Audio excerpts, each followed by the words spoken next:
So Phil Parkinson, we're here at the FWA Northern Managers Awards. You're here again, another award, this time for getting Wrexham into the Championship. You're 3 points behind off the playoff spot. So happy with the way things are going so far?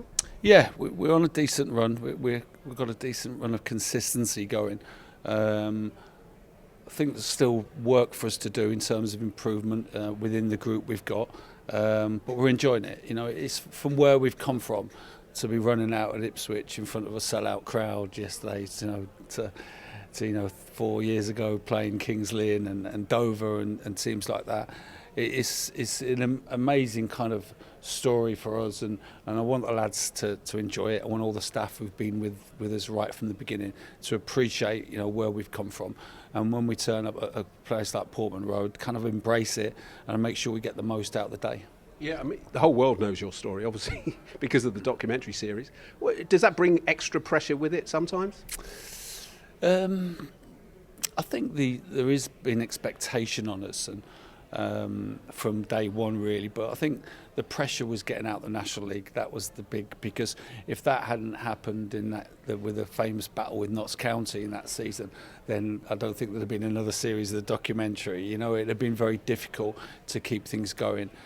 So I felt that was the most pressured season. Since then, League Two, great. League One, I felt at the start we were, feeling our way into that division a little bit, and we played down expectations, which was quite a good thing, and went a little bit under the radar as much as you can do at Wrexham. I've kind of enjoyed that expectation, and you've got to bring players in who can handle it as well. And Rob and Ryan, they're Hollywood actors. They're used to sort of scripts and fairy tale stories. It really would be a fairy tale if you get to the Premier League and go all the way through, isn't it? Yeah, I think the owners have said that about achieving Premiership status one day, and some people then perceive that as getting carried away. But I don't think it is, because there's clubs who've gone into the Premiership and been run properly and had a great structure behind the scenes. Burnley, I think, is a good example of that.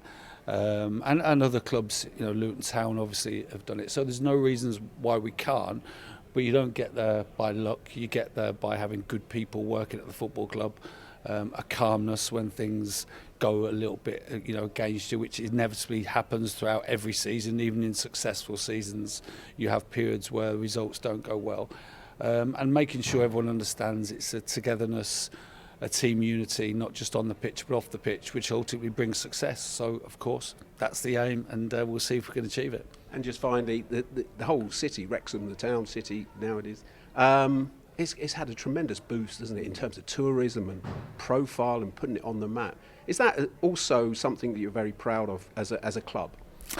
Very much so. I think if you have to go to Wrexham to kind of really understand that.